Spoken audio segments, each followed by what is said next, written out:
कहा जाता है कि पिछला क्लास हम लोग मोल फ्रैक्शन से रिलेटेड बात किए थे। सॉल्यूशन का जो पीछे वाला लेक्चर था उसमें आप लोग यहाँ पर देखे होंगे कि मोल फ्रैक्शन को बड़ा बढ़िया ढंग से हम समझाए थे कि दो भाई थे, दो भाई जोड़ करके दोनों मतलब घर द्वार बनाए, फिर बंटवारा होना शुरू हो गया, दोनों का घर बट गया, ये हो गया वो हो गया करके एग्जाम्पल बताए थे। तो एक्चुअली में मोल फ्रैक्शन होता क्या है अकॉर्डिंग टू थ्योरी अब हम देखने का प्रयास करते हैं कि मोल फ्रैक्शन होता क्या है। तो सबसे बड़ी बात है कि मोल फ्रैक्शन को हम लोग सूचित क्या चीज़ से करते हैं, यानी कि डिनोट क्या चीज़ से किया जाता है।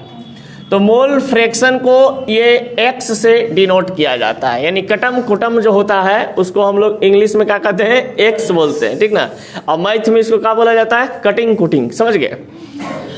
अब देखिए यहाँ पर बताया गया है कि it is defined as the mass of the given component per unit mass of solution. देखिए यहां पर बताया गया है मोल फ्रैक्शन में कि it is defined as the mass of given component.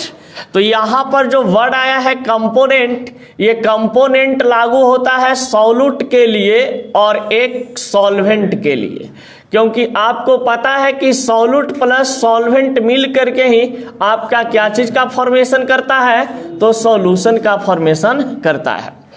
तो यहाँ पर बहुत ही अच्छा तरीका से समझाया है कि मोल फ्रैक्शन जो निकाले जाते हैं किसी भी सॉल्यूशन में, तो सॉल्यूट का यानी कि उसके कंपोनेंट में, तो किसी भी सॉल्यूशन में उपस्थित दो कंपोनेंट होते हैं, एक सॉल्यूट कंपोनेंट होता है और एक सॉल्वेंट कंपोनेंट होते हैं। अब सॉल्यूट कंपोनेंट जो आपके पास दिया हुआ होता है उसका मोल फ्रैक्शन और मोल फ्रैक्शन ऑफ सॉल्वेंट, यानी कि मोल फ्रैक्शन सॉल्वेंट का निकालना होता है, और ये दोनों को यदि हम जोड़ करके यहाँ पे बराबर एक के रूप में आ जाता है तो समझते हैं कि हमारा मोल फ्रैक्शन का जो वैल्यू है सॉल्यूशन में सॉल्यूट प्लस सॉल्वेंट का ये क्या चीज़ है, अच्छा है, यानी बराबर आ गया, यानी कि अच्छा से इसमें नंबर ऑफ मोल डिजोल्व है, कोई दिक्कत इसमें नहीं है। अब देखिए mole fraction is a dimensionless quantity. Mole fraction का कोई यूनिट नहीं होता है, ये डायमेंशनलेस क्वांटिटी होते हैं। मोल fraction of A constituent solute and solvent, जहां पे कंपोनेंट आ जाए कंस्टिट्यूएंट आ जाए, तो इस सॉल्यूशन चैप्टर में सॉल्यूट और क्या चीज के बारे में एक्सप्लेन करेगा, सॉल्वेंट के बारे में। तो मोल fraction of constituent solute and solvent is the fraction obtained by dividing number of mole of all the constituent present in the solution। देखिए जब भी किसी सॉल्यूशन की हम बात करते हैं तो यहाँ पर एक कंटेनर लिया जाता है और एक कंटेनर में दो पदार्थ को डाल दिए जाते हैं, यानी कि ए सब्सटेंस एक है, ये बी सब्सटेंस यहाँ पर है एक, यानी कि N1 की अगर हम बात करते हैं तो ये चीज जो आपको दिखाई दे रही है ए, एक प्रकार का सॉल्यूट ले लेते हैं, एक प्रकार का क्या चीज ले लेते हैं, सॉल्यूट, और बी जो आपको यहाँ पे कोई कंपोनेंट या कॉन्स्टिट्यूट दिखाई दे रहे हैं इसको हम क्या ले लेते हैं, सॉल्वेंट। यानी कि सॉल्यूट को ये पदार्थ था जो कि बी पदार्थ में मिक्स कर दिया गया, तो ये एक प्रकार का क्या चीज का निर्माण करेगा, सॉल्यूशन का। तो सॉल्यूशन निर्माण करने के लिए ए प्लस बी को मिक्स किया गया, यानी कि ए सॉल्यूट को बी सॉल्वेंट में मिलाया गया, तो क्या चीज का फॉर्मेशन हो गया, सॉल्यूशन का। अब देखिए जब कोई सॉल्यूशन में सॉल्यूट और सॉल्वेंट मिलते हैं तो उनका कोई वेट दिया हुआ रहता है कि इतना ग्राम सॉल्यूट घुला हुआ है, इसमें इतना ग्राम सॉल्वेंट घुला हुआ है। तो WA कहने का मतलब वेट ऑफ सॉल्यूट है, वेट ऑफ सॉल्यूट, और वेट ऑफ बी कहने का मतलब WB कहने का मतलब वेट ऑफ सॉल्वेंट है। अब देखिए जब किसी सॉल्यूट पदार्थ का वेट दिया हुआ रहेगा तो इस वेट के माध्यम से हम क्या प्राप्त कर लेंगे, उस सॉल्यूट में नंबर ऑफ मोल, यानी कि मोल की संख्या प्राप्त हो जाएगी। और जब मोल की संख्या प्राप्त हो जाएगी तो यहाँ पे लिख देंगे। अब ये है बी सॉल्वेंट, तो सॉल्वेंट बी का यहाँ पर वेट जब दिया हुआ रहे तो वेट से हम आराम से क्या करेंगे कि नंबर ऑफ मोल को निकाल लेंगे, यानी कि मोल की संख्या यहाँ पर आपका इससे निकल जाएगा। वजन जब दिया हुआ रहता है तो आराम से हम क्या कर लेंगे, मोल की संख्या निकाल लेंगे। अब देखिए जब N1 N2 आ गया तो यहाँ पर पता चल रहा है कि किसी सॉल्यूशन में सॉल्यूट N1 मोल में था और सॉल्वेंट आपका N2 मोल में थे, तो ये दोनों को जोड़ेंगे तो सॉल्यूशन में N1 प्लस N2 हो जाएगा, यानी पूरा सॉल्यूशन का नंबर ऑफ मोल निकल जाएंगे N1 प्लस N2 के रूप में। अब कहता है क्या चीज कि ये जो हमारा सॉल्यूशन था, इस सॉल्यूशन में अब कह रहा है कि मोल फ्रैक्शन ऑफ ए निकालना है, यानी कि मोल फ्रैक्शन ऑफ ए कहने का मतलब कि हमको सॉल्यूट का मोल फ्रैक्शन निकालना है। तो किसी भी कंपाउंड में या किसी भी सॉल्यूशन में जब किसी सॉल्यूट का मोल फ्रैक्शन निकालना होता है तो मोल फ्रैक्शन में सबसे पहले कहते हैं कि number of mole of solute, number of mole of solute और divided by number of mole of solution, ये भागा देते हैं तो यहां पर निकल जाता है आपके पास मोल फ्रैक्शन ऑफ सॉल्यूट। उसी प्रकार से यहां पर N2 दिया हुआ है, यानी कि B का मोल फ्रैक्शन निकालना है। तो जब B का मोल फ्रैक्शन निकालना है तो बहुत आराम से यहां पर भी ये काम कर लेंगे कि बाबू सॉल्वेंट का मोल फ्रैक्शन निकालना है तो N2 बटा N1 प्लस N2 आ गया ये वाला और पूरा बिलियन में आ गया ये वाला, यानी N1 प्लस N2 जो है पूरा सॉल्यूशन का क्या दिया गया है, नंबर ऑफ मोल। अब इससे आपके पास निकल जाता है क्या चीज, मोल फ्रैक्शन ऑफ सॉल्वेंट, यानी मोल फ्रैक्शन ऑफ सॉल्वेंट निकल करके तैयार हो जाते हैं। अब देखिए इस पे क्वेश्चन कराएंगे, एकदम इसी प्रकार से बनाना होगा आपको, ठीक है, समझ में तुरंत आ जाएगा। Mole fraction and mass fraction of solute XA, इसको हम WA बटा WB भी लिख सकते हैं, नहीं तो एक चीज और लिख सकते हैं N1 बटा N1 प्लस N2, ठीक है, ये भी लिख सकते हैं फार्मूला में, ये भी लिख सकते हैं। अगर कोई कहे कि इस सॉल्यूशन में मोल फ्रैक्शन ऑफ सॉल्यूट निकालना है तो फार्मूला क्या लगेंगे, N1 बटा N1 प्लस N2, यानी कि ये WA upon divided by WA plus WB, यानी वेट है A और B का। अब कभी कभी क्या करता है, क्वेश्चन पूछ देता है ऐसे आपका कि मोल फ्रैक्शन ऑफ सॉल्यूट क्या होते हैं, यानी कि मोल fraction of what is a mole fraction of solute. तो सबसे पहले यहां पर देखिए मोल फ्रैक्शन ऑफ सॉल्यूट कह रहा है, तो मोल फ्रैक्शन सॉल्यूट के बारे में तो यहां पर लिखेंगे आराम से कि the ratio of mole of solute, जो मोल ऑफ सॉल्यूट N1 के रूप में दिए हुए रहते हैं, the total number of mole in solution यानी N1 प्लस N2। तो इसको रेशियो के रूप में जब लिखना है तो हम आराम से लिख सकते हैं इस फॉर्म में N1 ऊपरे और नीचे N1 प्लस N2, ये रेशियो में व्यक्त हो गया। अब देखिए अब कहता है कि mole fraction and mass fraction of solvent, यानी मोल फ्रैक्शन को हम किस नाम से जानते हैं, मास फ्रैक्शन के भी नाम से जानते हैं। देखिए यहाँ पे लिखाया गया है कि mole fraction behave that mass fraction, यानी कि जो मोल फ्रैक्शन होते हैं उसको मास फ्रैक्शन के नाम से भी जानते हैं। अब देखा जाए तो इसमें कह रहा है सॉल्वेंट, तो सॉल्वेंट तुम किसको माने थे, बी को ना, तो इसका वजन WB और पूरा कंपाउंड का वजन WA बटा WB, यानी कि आपका ये बन जाता है। इसको हम ऐसे लिख सकते हैं, बी को कितना मोल में रिप्रेजेंट किए थे, N2, तो N2 divided by N1 plus N2, कोई दिक्कत। अब देखिए अभी समझ में नहीं आएगा, जैसा लग रहा होगा पेचीदा टाइप के, जैसे थियोरी, हाँ सवाल जब इस पे बनाइएगा ना पूरा क्लियर हो जाएगा कि अच्छा ऐसे बताए थे, और इसी तरीका से एकदम तुरंत अभी समझाएंगे तो तुरंत क्लियर हो जाएगा। The ratio of mole of solvent to the total number of mole of solution. देखिए मोल ऑफ सॉल्वेंट N2 था, total number of mole of solution क्या चीज है आपके पास, N1 प्लस N2। अब इस रूप में व्यक्त कर दिया गया, यानी कि आपके पास मोल फ्रैक्शन ऑफ सॉल्वेंट बराबर ये फार्मूला हो गया और ये डिफिनेशन हो गया, कोई दिक्कत। अब कहता है देखिए the sum of mole fraction of all the constituent of a solution is always equal to 1। Mole fraction जब भी सॉल्यूट प्लस सॉल्वेंट का निकलेगा तो उसका जोड़ जो है हमेशा कितना के बराबर होगा, 1 के बराबर होगा।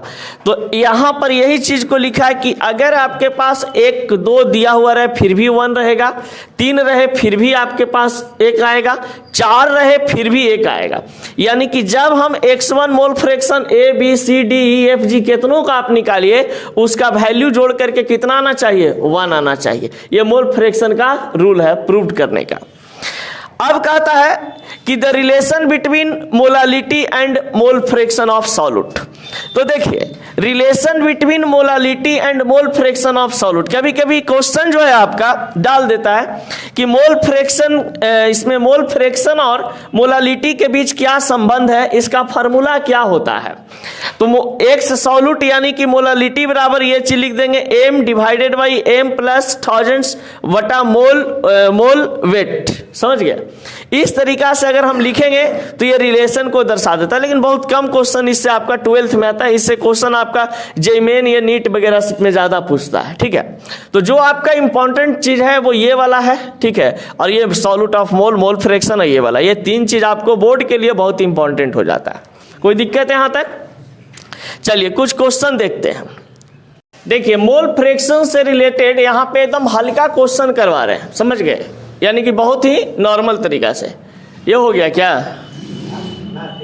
देखिए तो अब कह रहा है कि if A solution contain 4 mole of alcohol और 6 मोल ऑफ वाटर, यानी कि यहां पर पैक बनाने के लिए सिखा रहे हैं। सीखिएगा, एक कंटेनर लिए माने एक गिलास लिए एकदम बढ़िया सा कप बना करके, ठीक है, शीशा वाला जिसमें पैक बनता है।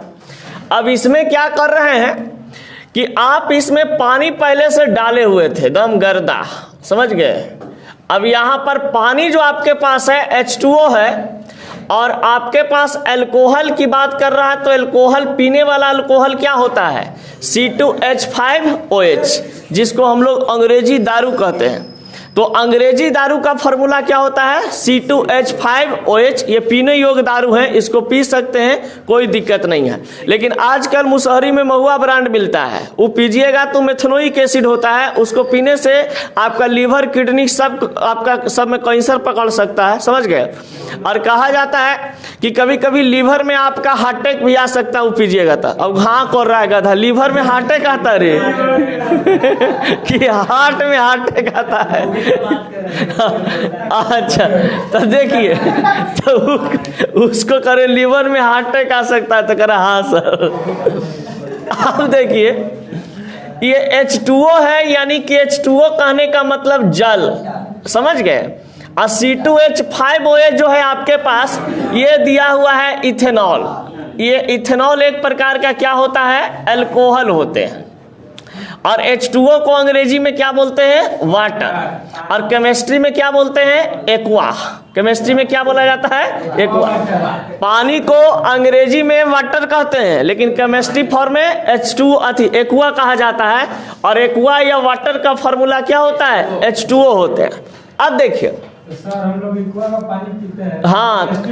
हाँ केमिस्ट्री में पी रहे हैं। अब देखिए, अब कहा जाता है कि इथेनॉल है जो कितना मोल में आपको दे चुका है पहले से? 4 मोल में। ये कितना मोल में? 4 मोल। आप बताइए कि पानी कितना मोल में दिया है? 6 मोल में। आप बताइए कि 4 मोल ज्यादा है कि 6 मोल ज्यादा है? 6 मोल ज्यादा है ना। तो ये 6 मोल ज्यादा होने के कारण इसको हम क्या बोल दिए? सॉल्वेंट। और ये बोल दिए इसको हम क्या चीज? सॉल्यूट। यानी अल्कोहल एक प्रकार का सॉल्यूट है और हमारा एक्वा एक प्रकार का क्या चीज है? सॉल्वेंट है। अब देखिए इसमें कहा जा रहा है, एक ऐसे समझना कि 6 ग्राम आपका पानी मिलाया गया और 4 ग्राम दारू मिलाया गया। तो बताइए कि वो किस प्रकार के कितना मोल में विलयन आपका बन गया? 10 मोल में। यानी कि 10 ग्राम 6 मोल कौची पानी और 4 ग्राम दारू। यानी समझाने के लिए बता रहे हैं, ऐसे रियली होता नहीं है। 4 मोल दारू और 6 मोल पानी मिलाए तो कितना बन गया? 10 मोल। अब बताओ, ये हमारे पास था सॉल्यूट, जिसको हम इसको A मान लिए और इसको क्या मान लिए? B। अब अकॉर्डिंग टू फार्मूला चलिए, ये मोल दिया हुआ है यानी N1 और ये क्या चीज दिया हुआ है N2। अब टोटल मोल यहाँ पर जोड़े हैं तो N1 प्लस N2 करेंगे तो कितना आ जाएगा 4 प्लस 6 बराबर कितना आ गया 10। अब तुमको कह रहा है कि मोल फ्रैक्शन ऑफ अल्कोहल निकालना है यानी सॉल्यूट निकालना है। तो यहाँ पे कुछ नहीं कीजिए, बस ऐसे लगा दीजिए मोल फ्रैक्शन ऑफ अल्कोहल। इसमें अल्कोहल का मोल फ्रैक्शन निकालना है तो कुछ मत कीजिए, आपके पास दिया हुआ है अल्कोहल का मोल की संख्या कितना है N1 प्लस N2। N1 का वैल्यू कितना है 4 और divided by N1 plus N2 का वैल्यू 10। अब देखिए मोल फ्रैक्शन ऑफ किसका, एक्वा या वाटर बोल सकते हैं। अच्छा ठीक है, एक्वा N2 हो गया क्योंकि पानी को हम क्या चीज बोलते हैं N2। तो N1 प्लस N2 यहाँ पे दिया गया है यानी कि N2 का वैल्यू कितना है आपके पास 6 और divided by N1 plus N2 का वैल्यू कितना है 10। इसको कैलकुलेट कीजिएगा तो आंसर जो आएगा आपके पास ये आएगा 0.4 और इसको ये आएगा 0.6। ये मोल फ्रैक्शन ऑफ A निकल गया और मोल फ्रैक्शन ऑफ B निकल गया। तो मोल फ्रैक्शन ऑफ A किसका, अल्कोहल का। ये मोल फ्रैक्शन ऑफ अल्कोहल और ये मोल फ्रैक्शन ऑफ वाटर। देखिए जब मोल की संख्या दिया रहे डायरेक्ट तो मोल फ्रैक्शन बहुत ही आसान तरीका से निकाल लेते हैं, लेकिन बच्चा फंसता कहां पर है तो यही मोल फ्रैक्शन निकालने में, मोल की संख्या निकालने में। तो ये बहुत आसान चीज था, समझ गए। जैसे एग्जाम्पल में ऐसे बताते समझिएगा, बहुत सारा बच्चा के देख के लग रहा है चेहरा नहीं समझा है। देखिए रंजीत बाबू ध्यान दियो, जैसे मान लिया जाए कि चलो यहाँ पे देखो इंटरटेनमेंट मेथड द्वारा समझाने का प्रयास करते हैं। एक लड़का था, लड़का पहले न रख, पहले लड़की रख। एक लड़की थी और एक क्या चीज था, लड़का था। अब एक घर में रह रहा है लड़का प्लस लड़की। इसका वजन है बाबू मान लिया जाए 4 kg या 40 किलो और लड़का का वजन है कितना 60 kg, समझ गए। तो ये लड़की का वजन 40 kg और लड़का का वजन 60 kg है। भी ये लड़का रहता है लड़की से, गधा मान लो लिखे में क्या चलो। तो अब देख 40 kg या 60 kg तो B प्लस G रह रहा है यानी कि BG हो गया। अब देखिए तब पूरा बताइए कि घर में कितना हो गया केजी, 100 kg, मैंने 100 kg मैंने 1 क्विंटल, समझ गए। मैंने दोनों मिल के रहता है तो 100 क्विंटल, 1 क्विंटल यानी कि 100 kg। देखा वो लड़का के माया ऐसे गए क्या हो जब आया बताओ। अब देखा अभी लड़की है लड़का। अब कहे अगर रंजीत कि बताइए यहाँ पढ़िए कि 40 kg और कितना 60 kg। अब कहेगा कि एक जरा मोल फ्रैक्शन निकालिए लड़किया के। तो मोल फ्रैक्शन इसको निकालिएगा तो कैसे निकलेगा, बहुत आसान तरीका से 40/100 काटेंगे तो यह आ जाएगा 0/4। अभी लड़का का वजन था 60 kg तो इसका निकालेंगे, कहेंगे भैया इसका वजन कितना होता है तो 60 होता है। अभी पूरा में कितना होता है तो नीचे वाला से भागा दे दीजिए ना, 1 से खत्म, यह आ गया 0.6। यानी मोल फ्रैक्शन इसका लड़की का निकल गया, ये मोल फ्रैक्शन किसका निकल गया, बॉयज का निकल गया। यानी जितना वजन रहे लड़का का लड़की का दोनों को जोड़ देंगे और जिसका निकालना रहता है उसको ऊपरे रखेंगे और बाकी नीचे से उसको भारी सामान से रेल देंगे, समझ गए। तो उसको निकल जाएगा मोल फ्रैक्शन। कोई दिक्कत, चलिए अब इसको लिख लिए होंगे, जल्दी लिखिएगा फटाक से, सोचे लगा। अब देखिए क्वेश्चन है calculate the mole fraction of 2.5 gram ethanoic acid in 75 gram of benzene. अब इसमें दोनों का मोल फ्रैक्शन निकालना है। यहाँ पर ये फलना बहु कौन है जी, इथेनोइक एसिड और बेंजीन है। तो सबसे पहले यहाँ पर चुनना ये चीज है कि ये जो क्वेश्चन है इथेनोइक एसिड और एक यहाँ पर दिया हुआ है बेंजीन। तो जब कह रहा है कि जब बेंजीन में इथेनोइक एसिड को मिलाया जाता है तो एक सॉल्यूशन बनता है। तो यहाँ पर क्वेश्चन में क्या कह रहा है कि जब 75 ग्राम बेंजीन में 2.5 ग्राम इथेनोइक एसिड को मिलाते हैं तो उसमें हमारा जो सॉल्यूशन बनता है, उस सॉल्यूशन में इसका मोल फ्रैक्शन और इसका मोल फ्रैक्शन क्या होगा। तो एक बात बताओ, इन दोनों में सबसे पहले बताया जा रहा है कि किसका ग्राम कम है, किसका ग्राम ज्यादा है। इसका ग्राम ज्यादा ना है जी, 75 ग्राम। तो 75 ग्राम को हम लिख देंगे सॉल्वेंट यानी विलायक है, ये किसी को घोल सकता है। 2.5 ग्राम यानी 2-2.5 ग्राम की बात करें, कहाँ 2.5 ग्राम और कहाँ 75 ग्राम, समझ रहे हो ना। तो ये 2.5 ग्राम कम है, तो कम वाले को क्या बोला जाता है, सॉल्यूट। यानी किसी बिलियन में अगर कोई पदार्थ कम है उसको सॉल्यूट बोलते हैं, कोई बिलियन में या सॉल्यूशन में कोई पदार्थ ज्यादा रहता है उसे हम क्या कहते हैं, सॉल्वेंट कहते हैं। अब देखिए, अब पता चल गया कि इथेनोइक एसिड सॉल्यूट है और बेंजीन क्या चीज है, सॉल्वेंट है। इसको मान लिए ए और इसको मान लिए क्या चीज, बी। यानी ए तुम माने हो किसको भाई, इथेनोइक एसिड को, और बी किसको माने हो जी, बेंजीन को। कोई दिक्कत। अब देखिए यहीं से बच्चा फंसता है, फंसने वाली जो काम है शुरू यहां से होती है।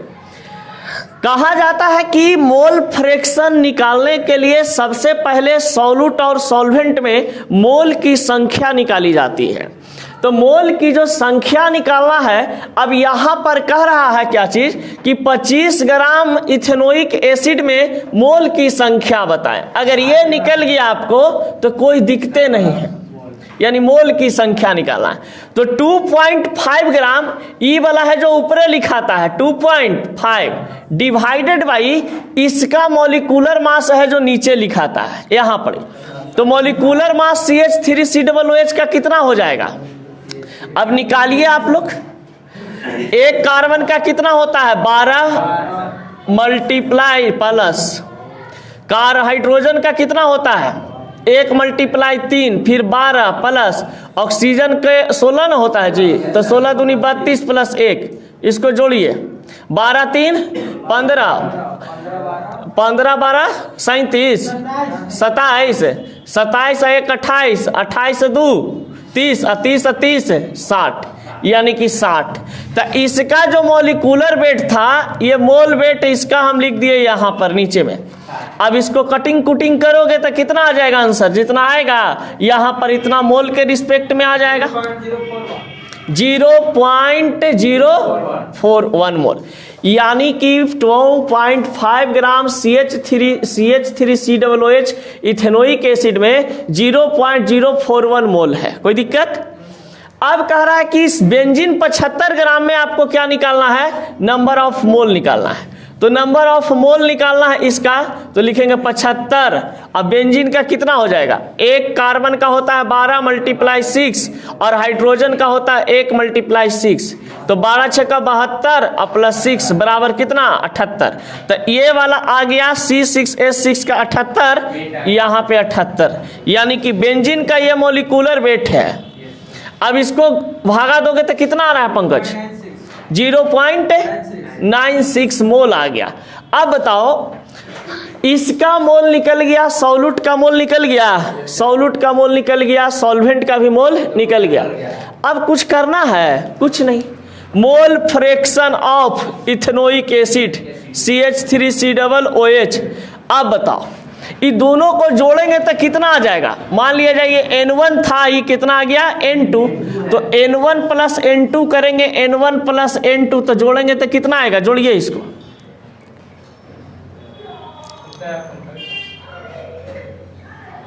ये को जोड़ने में इतना समय ले रहा है 1.01। अब देखिए, अब इसका मोल फ्रैक्शन निकालना है, तो मोल फ्रैक्शन इसका निकालना है। तो बताइए कि मोल फ्रैक्शन में कितना मोल में पहले N1 दिया हुआ है, N1 बटा N1 प्लस N2। N1 का वैल्यू कितना है जी 0.041 और N1 N2 का वैल्यू 1.01। जो भी कैलकुलेट करके आएगा आंसर यहाँ पढ़िए। अच्छा चलो कोई दिक्कत नहीं है। अब मोल फ्रैक्शन किसका निकालना है जी, बेंजीन का। तो बेंजीन का निकालना है, तो अब यहां पर लगाएंगे N2 और N1 प्लस N2।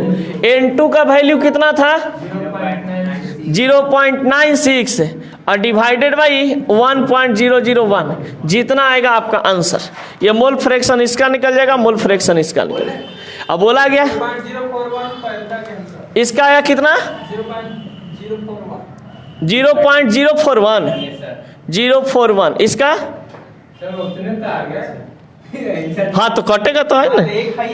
हाँ अब बताइए 0.96 के रूप में आएगा, 0.96 मोल फ्रैक्शन आ गया इसका। Matter is finish.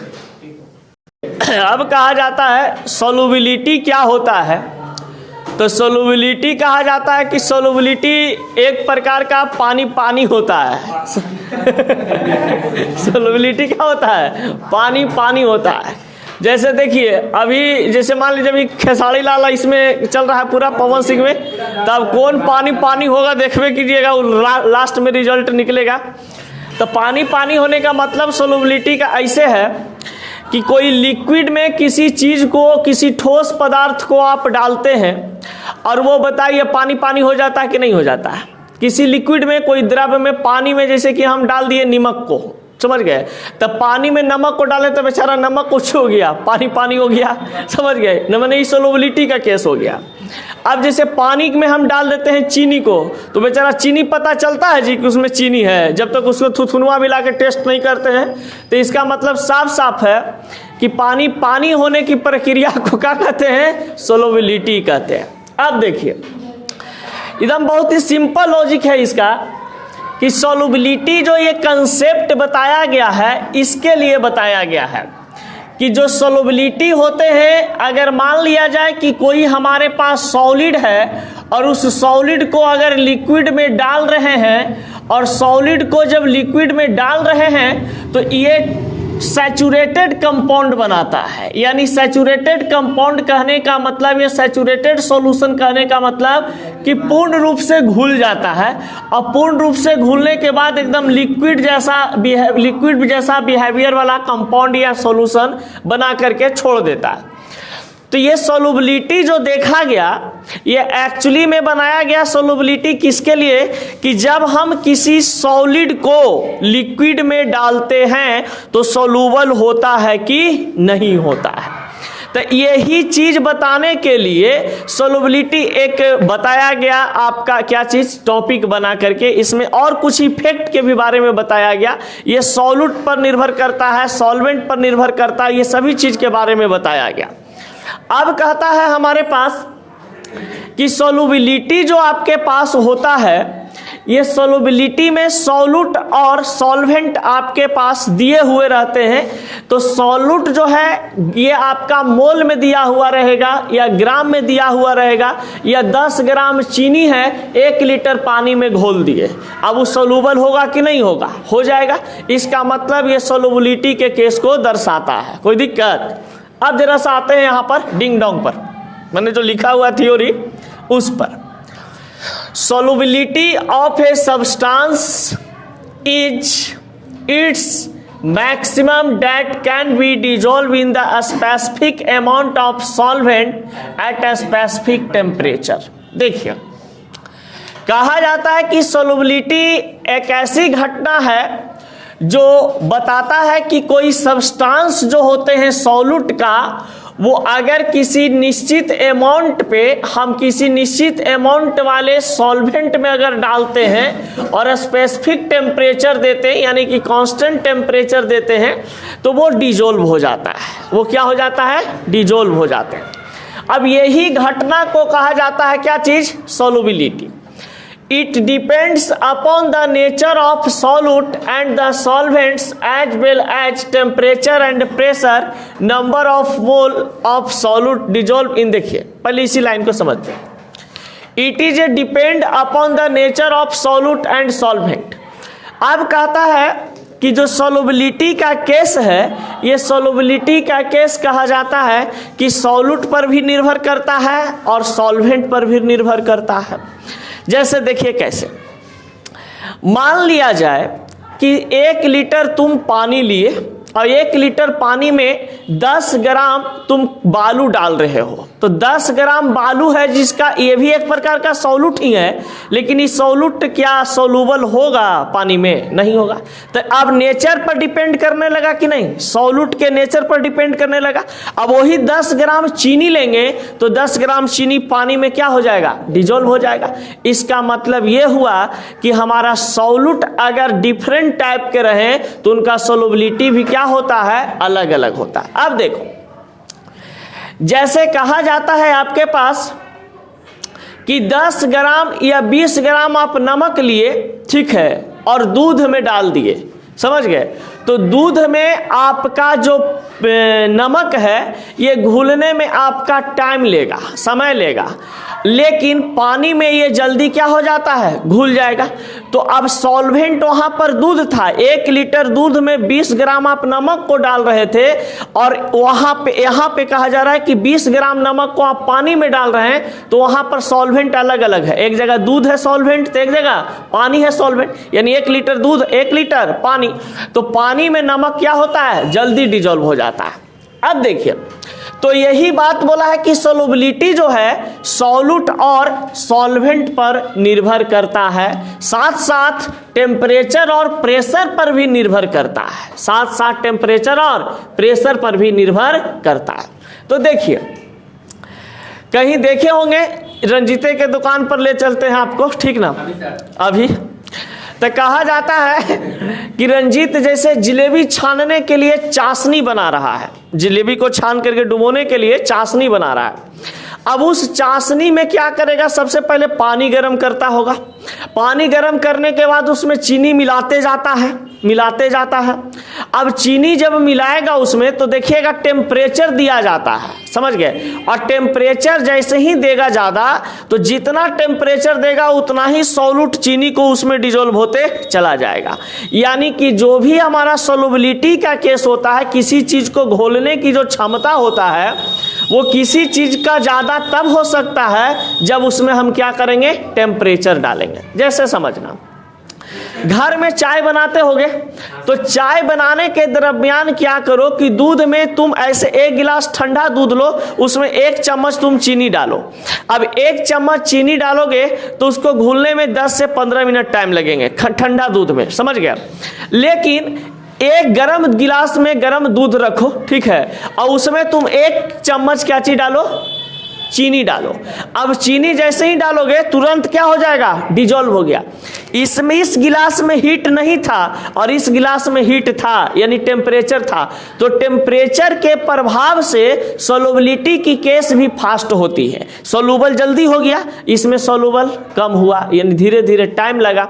तो सोलबिलिटी निर्भर करता है क्या चीज पर? टेम्परेचर पर। अब समझते हैं यहां नंबर ऑफ मोल सॉल्यूट, जरा सा ध्यान देना, number of mole of solute, यानी कि number of mole of solute dissolve into 1 litre saturated solution is called solubility. यहां पर सोलबिलिटी की अगर बात करता है तो सोल प्लस बिलिटी या सोलबिलिटी को इसे समझाते हैं, समझना। ये है आपके पास सोलबिलिटी। सोलबिलिटी को बस ऐसे याद रखना है कि सॉल्यूट जो है लीटर में डिजोल्व होगा। सॉल्यूट क्या होगा?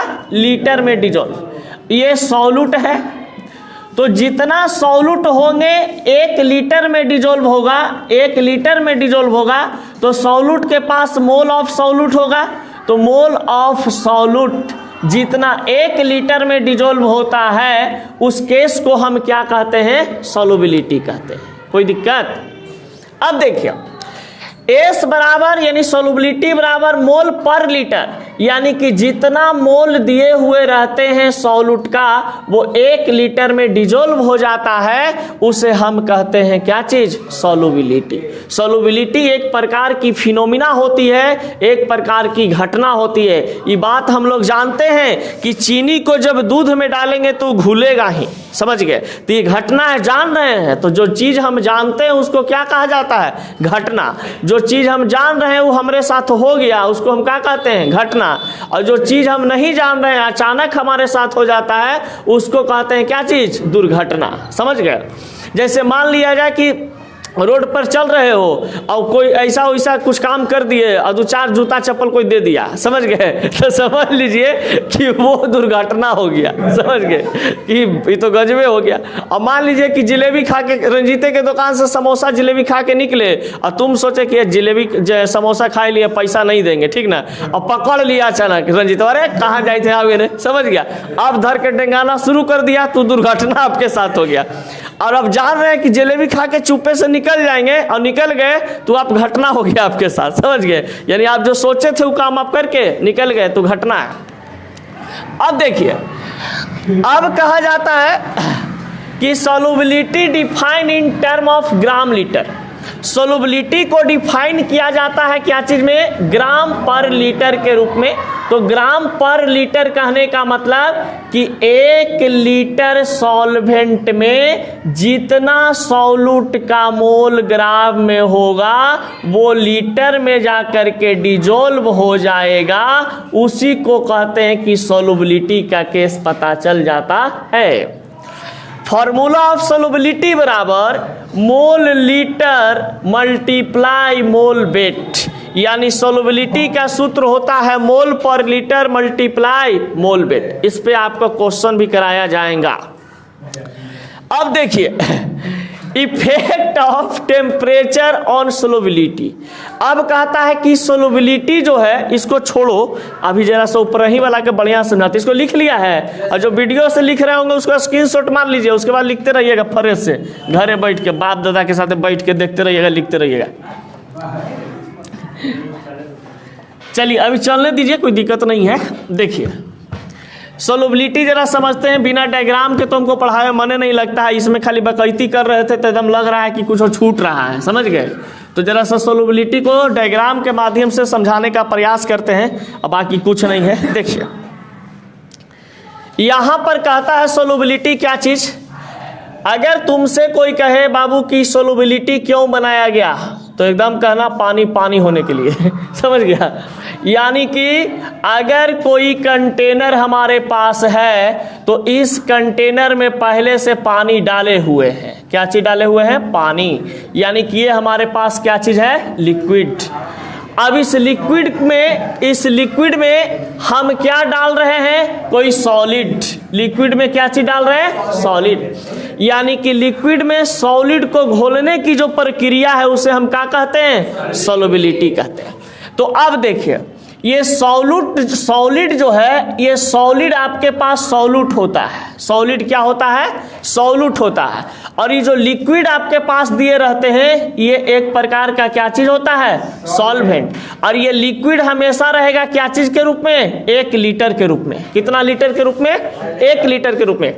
यानी कि 1 लीटर पानी में कोई सॉल्यूट अगर मान लिया जाए भाई कि 25 ग्राम चीनी को हम डाल रहे हैं, 25 ग्राम शुगर को डाल रहे हैं और 25 ग्राम चीनी इसमें आकर के डिजोल्व हो जाता है, तो डिजोल्व होने की घटना हम क्या कहेंगे? सोलुबिलिटी कहेंगे। आप समझ नहीं, 1 लीटर में ही कह रहा है। जब भी बात बोलेगा सोलुबिलिटी का तो कितना? 1 लीटर। अब देखिए, अब कहा जाता है कि सॉलिड जो पदार्थ होते हैं ये सॉलिड है सॉल्यूट। अब सॉल्यूट को हम आराम से निकाल सकते हैं नंबर ऑफ मोल। तो इसको ऐसे भी कहता है कहीं कहीं कि अगर किसी 1 लीटर सॉल्वेंट या लिक्विड में मोल की संख्या जो घुल जाता है वह घुली हुई मोल की संख्या को हम क्या कहते हैं? सोलुबिलिटी कहते हैं। अब कहता है कि सोलुबिलिटी जो है ये टेम्परेचर पर इफेक्टेड होता है। टेम्परेचर इस पर इफेक्ट डालता है। जैसे मान लिया जाए कि एक कंटेनर हम लिए, एक कंटेनर में यहाँ पर हम क्या किए हैं कि 1 लीटर हम दूध ले लिए, 1 लीटर क्या ले लिए? मिल्क ले लिए, 1 लीटर मिल्क ले लिए। अब 1 लीटर मिल्क में इसमें हम 50 ग्राम क्या किए हैं? शुगर को डाले हैं, चीनी को डाले हैं।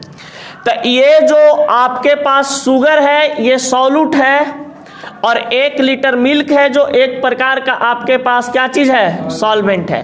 अब इस सॉल्वेंट में सॉल्यूट को डालेंगे तो यहां पर आ करके हमारा चीनी क्या हो जाएगा, जमा हो जाएगा, ठीक ना। इसको घुलने में कम से कम 20 मिनट का समय लगेगा, यानी कि सॉल्युबिलिटी यहां पर धीरे धीरे काम करेगा। यहां पर सॉल्युबिलिटी क्या होगा, धीरे धीरे काम करेगा। लेकिन अब यही चीज को करते हैं क्या चीज, कि अगर हमारे पास एक कंटेनर यहां पर लिए हैं, एक कंटेनर हम यहां पर लिए हैं और एक कंटेनर में कहा जा रहा है आपके पास नींद कहाँ मार रहा है जी, कि 1 लीटर मिल्क है, 1 लीटर दूध है और इस दूध में कहा जा रहा है कि 50 ग्राम हम क्या मिला रहे हैं जी, शुगर, चीनी। अब इसके नीचे से हम आग लगा दिए थे, समझ गए। आग लगाने का मतलब हीट दे रहे हैं, ये टेम्परेचर दे रहे हैं, हीट मतलब टेम्परेचर दे रहे हैं। तो देखिएगा कि चीनी जैसा ही इसमें डालिएगा तो चीनी तो आवेगा यहाँ पर और तुरंत ये क्या हो जाएगा, डिजोल्व हो जाएगा। तो तुरंत डिजोल्व होने का मतलब कि यहाँ पर सोलुबिलिटी क्या है, हाई है। सोलुबिलिटी क्या चीज है, हाई है। तो बताइए कि टेम्परेचर पर सोलुबिलिटी डिपेंड किया कि नहीं किया, सोलुबिलिटी है जो टेम्परेचर पर डिपेंड किया, क्योंकि जब उतना ही चीज को बिना हम टेम्परेचर दे ले कर रहे थे तो 20 मिनट समय लग रहा था, और यहाँ पर जैसे ही हम यहाँ पे डाले हैं तो ये 2 मिनट में हमारा डिजोल्व हो गया। कितना मिनट में डिजोल्व हो गया, 2 मिनट में डिजोल्व हो गया। हीट के कारण यही इफेक्ट पड़ता है सोलुबिलिटी पर, समझ गए। यानी कि नंबर ऑफ मोल जो सॉल्यूट का होता है, ये हीट देने पर तुरंत इस सॉल्वेंट में क्या हो जाता है, डिजोल्व हो जाता है। कोई दिक्कत, जैसे ये देखिए काम करता है तब मेहरारू वाला, समझ गए कैसे जो बताते हैं। औरत जो है जैसे उसको घर में आप 1 लीटर मान लीजिए वाला है चढ़ा करके 1 लीटर पी लिए दारू बैठ के एकदम मस्ती से, और मेहरारू है आपकी कोई काम धंधा नहीं कर रही है, समझ गए। अब कुछ मत कीजिए, उसको हीट दीजिए, 4 थाप खींच के मारिए, समझ गए, तुरंत सब काम फटाफट होना शुरू हो जाएगा, समझ गए। दाल भात चोखा सब्जी अचार मिर्चाई प्याज सब बन जाएगा, समझ गए। तो इसका मतलब है कि हीट काम करता है सॉल्यूट को सॉल्वेंट में डिजोल्व करने के लिए। नहीं रे भागी, कैसे भागेगी, मार के टांग हाथ तोड़ के उसको बैठा देंगे घर में डायरेक्ट। अब देखो रंजीतवा बेचारा अभी से डरे लगा कि मान लीजिए कि भैया मारेंगे उसको तो हो सकता है कुछ ही कि उल्टिए दे देगी, तो नहीं देगी, उसको इतना स्ट्रॉन्ग पावर दो ना क्यों बेचारी वैसे कोई जे रह जाए। चलिए हो गया, आगे बढ़ते हैं। चलिए इसको लिखिए।